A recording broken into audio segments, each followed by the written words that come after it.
Donc on va commencer tout de suite avec des tumeurs rares et des tumeurs plus fréquentes, puisqu'on va commencer par les sarcomes des tissus mous, les sarcomes osseux, les gystes. Donc à chaque fois des tumeurs qui sont quand même assez rares et qui nous empoisonnent la vie encore plus, celle des patients.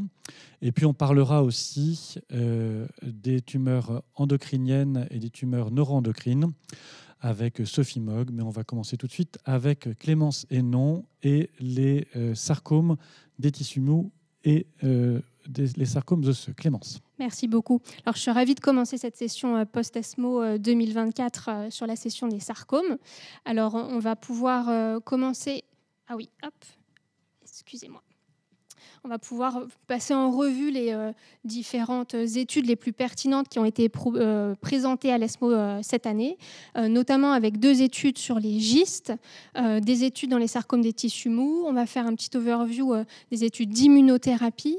Avant d'aller plus loin, je vais juste citer 2 études. L'étude MOTION, qui a évalué le vimseltinib dans les tumeurs ténosynoviales à cellules géantes, où on a eu un update à 1 an et où la durée de réponse n'est toujours pas atteinte. Et effectivement aussi l'évaluation de l'olutacétinib, un nouvel inhibiteur d'IDH1 dans les chondrosarcomes. Donc, en premier, on va voir 2 études de gystes. La première étude, c'est l'étude Lenvagiste, qui a été présentée par Jean-Yves Blais cette année et qui permet d'évaluer le lenvatinib versus placebo et les soins de support chez les patients atteints de gystes non mutés PDGFRA D842V et en progression après au minimum imatinib et sunitinib. Donc 39 et 38 patients ont été inclus dans les 2 bras, avec essentiellement des patients avec une mutation de KIT. Et en termes de progression, de survie sans progression, qui était l'endpoint principal, on avait une différence statistiquement significative avec 2,8 mois de PFS dans le bras Lenva et 1 mois dans le bras placebo et soins de support. Cela se traduisait également par un bénéfice en survie. En termes de tolérance, le lenvatinib, c'est un traitement qui est plutôt bien supporté, avec essentiellement des problèmes cardiovasculaires qui peuvent survenir, avec 50% d'hypertension chez les patients. Et attention, on observe quand même des effets secondaires graves, liés notamment à l'inhibition de la voie VEGFR, avec certains arrêts cardiaques, des hémorragies cérébrales. Donc attention chez les patients avec des facteurs de risque. Donc en pratique, on risque d'utiliser assez rapidement l'envatinib, si besoin off-label, au moins à partir de la 4e ligne, très probablement. Justement, d'une part, est-ce qu'on espère une approbation réglementaire, un remboursement ? Alors, pour répondre à la première question, on espère bien sûr l'approbation. On n'est pas sûr de l'obtenir. C'est toujours la même problématique chez les patients avec sarcome rare ou tumeurs rares. En tous les cas, on pense vraiment l'utiliser en off-label. La deuxième étude que je voulais vous présenter chez les patients atteints de gystes, c'est sur une sous-population de gystes assez spécifique, qui sont les gystes SDH déficients, qui représentent en fait 9 à 10% de toute notre population. Donc c'est vraiment une niche.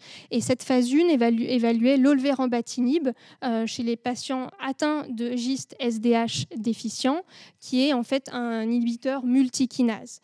Donc cet inhibiteur multikinase, dans cette phase 1, on avait déjà eu des résultats à l'ASCO 2024, avec un taux de réponse à 23%. Et les résultats qui ont été présentés à l'ESMO cette année, ce sont les résultats de PFS, avec une PFS qui est extrêmement satisfaisante pour ce sous-type, avec 22 mois dans ce bras investigationnel. Quand on compare avec 2 bras de cohorte historique, qui sont le sunitinib et le regorafenib, on ne dépassait pas 5 et 6 mois de PFS. Donc on attend vraiment le futur développement de cette molécule pour ces patients-là. On va passer maintenant à la deuxième partie. Après avoir évalué les essais dans les gystes, on va s'intéresser aux essais qui ont été développés dans les sarcomes des tissus mous et qui se basent sur la biologie moléculaire. Donc cet essai, c'est l'essai Multisarc qui a été présenté par le docteur Verret, donc à l'ESMO cette année, et qui permettait d'évaluer l'intérêt du profilage moléculaire. Donc les patients atteints de sarcome des tissus mous qui étaient pris en charge en première ligne de traitement pouvaient bénéficier ou non, avec une randomisation 1 pour 1, de NGS, donc avec du RNA-seq et du whole exome sequencing. Et en fonction des résultats qui étaient trouvés, des altérations moléculaires qui étaient retrouvées, on pouvait proposer ou non, en deuxième ligne, une thérapeutique dans l'une de ces 10 cohortes qui vous sont présentées ici à droite. Donc essentiellement des TKI, mais aussi parfois, comme vous le voyez, une association par exemple de durvalumab et d'olaparib chez les patients qui avaient une altération de gènes impliqués dans la réparation de l'ADN. Et juste une question, si tu reviens à la slide précédente. Oui. Pourquoi, pour la figure de design, tu as remplacé cette figure de design par un plan du métro parisien? Et effectivement, le design n'est pas évident, et il n'est pas évident pourquoi? Parce que les patients qui pouvaient bénéficier du NGS étaient randomisés dans un bras. Les patients qui n'avaient pas de NGS pouvaient aussi rentrer dans un crossover et là aussi bénéficier du profilage. Oui, excusez-moi. Je t'en prie, vas-y, je te taquine. Alors, les résultats. Donc, en termes d'endpoint principal, pour la partie A, c'était essentiellement la faisabilité. Pour la partie B, c'était le taux de non-progression à 6 mois. Si on s'intéresse à la faisabilité, le NGS était interprétable dans plus de 80% des cas et les patients étaient orientés dans plus de 50% des cas et 20% des patients ont finalement été inclus dans une cohorte thérapeutique. Donc, ce qui est quand même relativement satisfaisant et qui met en avant le rôle direct cliniquement applicable du NGS qu'on fait par ailleurs en routine dans le cadre du plan France Médecine Génomique. Donc, en termes de partie B, si on s'intéresse maintenant à la cohorte durvalumab-olaparib, 26 patients étaient inclus et ce qui est intéressant, c'est qu'on observe quand même 4 réponses objectives avec 3 sarcomes qui présentaient une signature immunitaire liée au TLS et un patient avec un leiomyosarcome TP53 muté. Donc c'est vraiment le premier essai qui met en évidence l'impact clinique direct de la biologie moléculaire dans les sarcomes en dehors des gistes, bien sûr. Un deuxième essai dans ce même cadre, c'est l'essai Megamos, qui est un essai basket qui évaluait le ribociclib et l'HDM201, donc un inhibiteur de CDK4/6 et un inhibiteur de l'interaction MDM2P53, chez les patients atteints de tumeurs solides, dont des sarcomes qui présentaient une altération moléculaire dédiée. Donc une amplification CDK4/6, une amplification CCND1 ou 3 et une délétion homozygote ou une délétion homozygote CDKN2A. Donc les patients recevaient cette combinaison. Au total, 50 patients ont reçu cette combinaison, toutes tumeurs confondues. En termes de safety, on avait surtout des grades 3 qui étaient liés avec de la toxicité hématologique qui est liée aux 2 médicaments. Et en tout, 17 patients atteints de liposarcome ont été inclus. Et ce qu'on peut observer, c'est qu'en termes d'efficacité, on avait une bien meilleure efficacité chez les patients atteints de liposarcome. On doublait le taux de non-progression et on passait d'une PFS de 2,8 à 8,3 mois. Et ça, c'est probablement en lien avec l'amplification MDM2 qui définit les liposarcomes. Des différenciés et ou bien différenciés. Donc l'HDM201, on ne sait pas encore comment est-ce qu'il va être développé dans le futur. Il y a d'autres inhibiteurs de MDM2, notamment celui de Boehringer qui est en cours de développement. Donc on attend de voir s'il risque d'être développé ou non en combinaison. En troisième, dans ce même cadre, on peut citer l'essai EREMIS qui a été présenté par Nicolas Penel, qui est un essai qui évaluait le régorafenib versus placebo en maintenance après 6 cycles de chimiothérapie par doxorubicine chez les patients atteints de sarcome des tissus mous. 65 et 62 patients ont été inclus et en termes d'endpoint principal, on observait une différence significative en termes de PFS. Attention, je pense que ça, il faut quand même faire attention par rapport aux effets secondaires qu'on peut observer. On est sur des premières lignes potentiellement de patients localement avancés ou métastatiques. Donc, il faudra bien sûr mesurer chez quels patients on peut proposer cette thérapeutique. Ça ne sera probablement pas chez l'ensemble des patients à évaluer, probablement chez les patients dont le risque de rechute risque d'être symptomatique. En termes de développement futur, pour à la fois le Rego, mais aussi pour d'autres produits dont tu as parlé, la stratégie générale dans les sarcomes, qui par essence sont des tumeurs rares, et en plus on va vers des sous-groupes qui deviennent très rares, c'est soit d'aller vers de la phase 3 monde en essayant de tous les attraper, entre guillemets, ou d'espérer une validation à partir de phase 2 randomisée, de discussion avec la FDA et l'IMA. Bien sûr, on n'espère plus pouvoir réaliser des phases 3, d'autant plus que dans les sarcomes et dans la plupart des tumeurs rares, on a vraiment maintenant une dissection moléculaire qui identifie des sous-types qui sont intrinsèquement extrêmement différents. Donc on espère vraiment pouvoir dans le futur valider des traitements par l'EMA, même à partir de phase 1 ou de phase 2, de façon assez précoce. On va ensuite passer très brièvement à la partie d'immunothérapie. Il n'y a pas eu de révolution cette année à l'ESMO 2024 pour les sarcomes. Je citerai peut-être 2 études en termes d'immunothérapie. En phase 1, l'association de botensilimab et de balstilimab qui permettait d'obtenir un taux de réponse de 39%, donc équivalent à l'atezolizumab dans les sarcomes alvéolaires des parties molles, et la combinaison de sunitinib et de nivolumab chez les patients atteints de sarcome à cellules claires dans l'essai Immunosarc-2 qui me permettait d'obtenir une PFS intéressante. Mais c'est des essais non randomisés, donc il est toujours difficile de conclure et de savoir si vraiment ça sera applicable en clinique.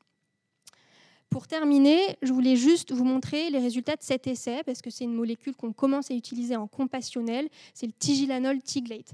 Le tigilanol tiglate, c'est une molécule qui est un époxytigliane qui va en fait être injectée en intratumoral et qui va induire une nécrose tumorale cellulaire et une disruption vasculaire. En fait, ces injections intratumorales, elles peuvent être réalisées sur des lésions sous-cutanées, voire sur des lésions plus profondes derrière le fascia. Vous avez ici un exemple d'un patient qui avait un leiomyosarcome sous-cutané avec un taux de réponse par lésion qui reste relativement très intéressant, avec 10 réponses complètes, 8 réponses partielles sur les lésions injectées, avec un espoir également de réponse abscopale par le biais de développement de mort immunogénique. Donc on est assez impatient de voir comment cette drogue va se développer. Pour une molécule qui induit une nécrose cellulaire, est-ce qu'il n'y a pas des cas de toxicité sévère pour le coup ? Alors, il y a pas mal de toxicité cutanée. Ça peut être essentiellement une recrudescence de la douleur, parfois des surinfections, et le plus fréquent, ça reste des douleurs au point d'injection. Donc, il y a des protocoles très particuliers pour prendre en charge ces patients pendant et juste après l'injection. Merci. Bien. Et tu as fini, bravo. Oui. Merci à toi. Tiens. Sophie, tu nous parles un peu donc de cancer de la thyroïde, de TNE essentiellement ? Tout à fait, voilà. Et essentiellement, donc, je vais vous parler de la phase 3 qui a été représentée cette année, l'étude de Cabinet, qui est la grande phase 3, donc présentée cette année de cabozantinib dans les tumeurs neuroendocrines pancréatiques et extra-pancréatiques. Je vous parlerai aussi rapidement de la phase 2 Régomune, cette fois-ci dans les cancers différentiels de la thyroïde. Et puis, pour finir, un peu plus de préclinique avec l'ostéopontine comme biomarqueur d'efficacité des MKI. Donc, l'étude de Cabinet, c'est une étude de phase 3 américaine donc, qui a été représentée cette année et publiée concomitamment dans le New England Journal of Medicine, qui a étudié le cabozantinib dans les tumeurs neuroendocrines pancréatiques et extra-pancréatiques en 2e ligne de traitement.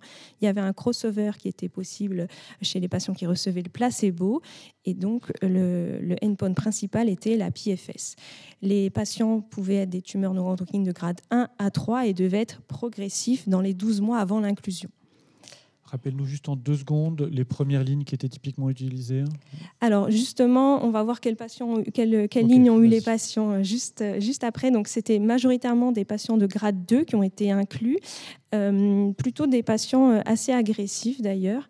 Ils avaient eu 2 à 3 lignes systémiques en médiane au préalable. Donc pour les tumeurs neuroendocrines pancréatiques, on avait de la chimiothérapie, de l'évérolémus, du lutathera et 18% qui avaient déjà eu un TKI par sunitinib. Et dans les tumeurs neuroendocrines extra-pancréatiques, donc c'était majoritairement des tumeurs gastro-intestinales. Il y avait aussi 20% de tumeurs neuroendocrines pulmonaires, en majorité de l'évérolémus, du lutathera et de la chimiothérapie. Donc dans la sous-partie tumeur neuroendocrine pancréatique, on voit que le cabozantinib donc est positif sur la PFS avec une PFS de 13,8 mois contre 4,4 mois dans le bras placebo avec un HR à 0,23 et quelles que soient les sous-catégories de patients. La survie globale n'est pas modifiée du fait du crossover et on avait un taux de réponse partielle à 19%. Dans l'étude extra-pancréatique, là encore, le cabozantinib montre sa supériorité en termes de PFS avec une PFS à 8,4 mois contre 3,9 mois avec un HR à 0,38 et un taux de réponse partielle plus bas de 5%. En termes de safety, on avait 65% de grade 3, quand même 31% des patients qui avaient un arrêt définitif de la molécule et un dosage médian de cabozantinib qui était plutôt aux alentours de 40 mg au lieu des 60 mg du départ. Les effets secondaires étaient assez communs et on notera quand même une petite alerte d'événements thromboemboliques dans la cohorte tumeur neuroendocrine pancréatique. Donc au total, cette étude est très intéressante, très importante et elle définit le cabozantinib comme une potentielle nouvelle ligne de traitement en deuxième ligne ou plus chez les patients avec tumeur neuroendocrine et ça, quel que soit le primitif. Donc c'est une étude quand même très importante.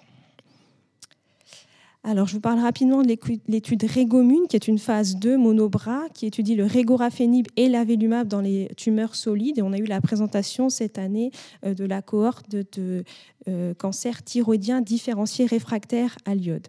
Là, le primary endpoint était le taux de réponse objectif. Alors, ces patients pouvaient avoir eu un premier ITK en première ou en deuxième ligne. En bleu, ce sont les patients qui n'ont pas eu d'ITK. En rouge, ce sont les patients qui ont eu un ITK. Et on voit qu'en première ligne, le taux de réponse partielle était de 76%, avec une PFS à 12,6 mois. Et en deuxième ou troisième ligne, un taux de réponse partielle de 32%, avec une PFS quand même assez importante de 20 mois. Donc là, c'était sur les 44 patients qui étaient analysables. Le regorafenib et l'avelumab, du coup, dans cette cohorte, est la meilleure efficacité montrée à ce jour en deuxième ligne, et ça pourrait venir en compétition avec le cabozantinib qui est actuellement validé en deuxième ligne chez ces patients après le lenvatinib ou le sorafenib en première ligne. Les toxicités étaient similaires aux autres essais et on est toujours à la recherche de facteurs prédictifs d'efficacité, notamment au MKI, d'où mon choix de présentation. De troisième présentation, qui était une présentation par une équipe espagnole sur l'ostéopontine, qui était un marqueur d'efficacité des multikinases dans les tumeurs neuroendocrines. En fait, c'est une étude ancillaire de l'étude AXINET qui avait été présentée à l'ESMO en 2021, qui étudiait l'axitinib contre placebo dans les tumeurs neuroendocrines extra-pancréatiques. Et les auteurs donc, ont étudié l'ostéopontine, qui est une protéine phosphorylée sécrétée, qui est impliquée dans l'angiogenèse, la migration et les métastases. Ils ont fait plusieurs études précliniques, dont des dosages plasmatiques d'ostéopontine. Et je vous montre rapidement les résultats, parce qu'ils semblaient quand même être assez intéressants. C'est qu'un taux plasmatique bas d'ostéopontine, donc c'est la courbe en grise, pourrait prédire la réponse à l'axitinib. Ça a été validé dans 2 cohortes différentes. Donc ça pourrait être intéressant, bien sûr, à confirmer avec d'autres MKI et d'autres types tumoraux. Voilà pour l'essentiel de l'ESMO cette année dans le domaine des tumeurs endocrines. C'est pas mal du tout quand même, non ? Est-ce qu'on espère une AMM pour le cabot dans les TNE ? On espère, oui. Là, on a quand même une grosse phase 3, donc ça devrait... On pourrait l'espérer. Ok. Bon, bravo à toutes les deux. Merci beaucoup. Restez avec nous. On va parler des tumeurs génito-urinaires juste après. À tout de suite.